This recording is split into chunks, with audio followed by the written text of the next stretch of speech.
আজিজুল হক বীর প্রতীক আমাদের লালমাটির গর্ব এবং উনি আমাদের জেলার একমাত্র জীবিত খেতাবপ্রাপ্ত মুক্তিযোদ্ধা। তাকে জেলা প্রশাসন থেকে এই দিনটিতে তাকে ইনভাইটেশন করা হয়নি, তাকে তাকে দাওয়াত দেওয়া হয়নি, অথবা উনি খালি দাওয়াতের জন্য অপেক্ষায় থাকেন না, উনি দায়িত্ব পালন করেন। উনি মাঠে গিয়ে উনি বিচারক হন। এবার আমরা এটা আমরা দেখলাম, আমরা অসংহত দেখতে পেলাম যে এবার তাকে সেই ইনভাইটেশনটা তাকে দেওয়া হয়নি। এটা কি মুক্তিযুদ্ধকে ভুলিয়ে দেওয়া? মুক্তিযুদ্ধের থেকে দেশকে বিচ্যুত করা? মুক্তিযোদ্ধাদের এভাবে অবমূল্যায়ন এটা সহনীয় নয়। এটা আমরা দৃঢ়ভাবে আমরা প্রতিবাদ জানাচ্ছি। আজ ২৬শে মার্চ মহান স্বাধীনতা দিবস। স্বাধীনতা দিবসের আজ আমরা ৫৬ বছর পূর্ণ করতে যাচ্ছি। এই দিনে মুক্তিযোদ্ধাদের যে সম্মান প্রদর্শন করা হয় সারা বাংলাদেশে, সেটা অস্বীকার করার কোনো সুযোগ নেই।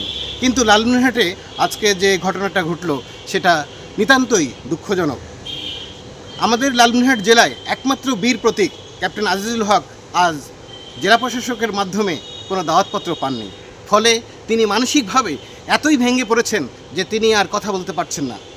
তার মানসিক অবস্থার প্রতি আমরা সমবেদনা প্রকাশ করছি এবং আমরা চাইছি কেন জেলা প্রশাসক তাকে দাওয়াত কার্ড দিলেন না, কিংবা এই ৫৬ বছরের মধ্যে প্রথমবারের মতো এরকম একটি ঘটনা ঘটল লালমনিরহাটের জেলা প্রশাসনের মাধ্যমে, তা আমরা বুঝতে পারছি না এবং এটার প্রতি আমরা তীব্র নিন্দা প্রকাশ করছি।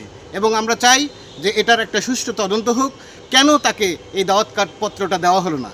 এখানে আরেকটি কথা বলতে চাই, বর্তমান যিনি আমাদের জেলা প্রশাসক, লালমনিরহাট জেলা প্রশাসক, তিনি লালমনিরহাটের মুক্তিযুদ্ধের মুরালটি ভেঙে দিয়েছিলেন। এই মুক্তিযুদ্ধের মুরাল নির্মাণ হয়েছিল ২০১৪ সালে। তিনি মনে করেন এই মুক্তিযুদ্ধের মুরাল ২৪শের চেতনার সঙ্গে যায় না, সাংঘর্ষিক। এই কারণে মুক্তিযুদ্ধের মুরালটি তিনি ভেঙে দিয়েছেন।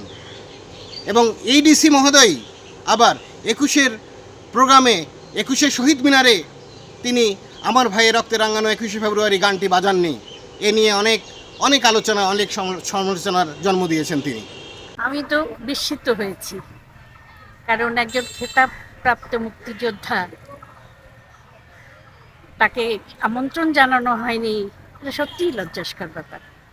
মুক্তিযোদ্ধাদের দাওয়াতের বিষয়ে আমরা মুক্তিযোদ্ধাদেরকে দিয়ে দিছি, ঠিক আছে? ৩০০ কার্ড দিছি মুক্তিযোদ্ধাদের, এবং মুক্তিযোদ্ধাদেরকে বলে দিছি আপনাদের মুক্তিযোদ্ধা যারা যারা আছে সকলকে আপনারা, এবং তারা দায়িত্বটা খুশি মনেই নিয়েছেন, এবং তারা যাদেরকে যাদেরকে দাওয়াত দিচ্ছেন এটা তারাই ভালো বলতে পারবেন। এগুলো আলোচনা হচ্ছে। একই কথা আমি বলবো যে মুক্তিযোদ্ধাদের, সে যেই হোক, মুক্তিযোদ্ধাদেরকে আমরা মুক্তিযোদ্ধাদের মাধ্যমে দাওয়াত দিয়েছি। তাদেরকে আমরা যথেষ্ট সংখ্যক কার্ড দিয়েছি। তাদেরকে বলেছি যে আপনারা কারা কারা কাকে কাকে আনবেন না এটা আপনাদের বিষয়, ঠিক আছে? দাওয়াত দেওয়ার মালিক ওনারা। দায়িত্ব আছে, দায়িত্ব মুক্তিযোদ্ধাদের মাধ্যমে করতেছি।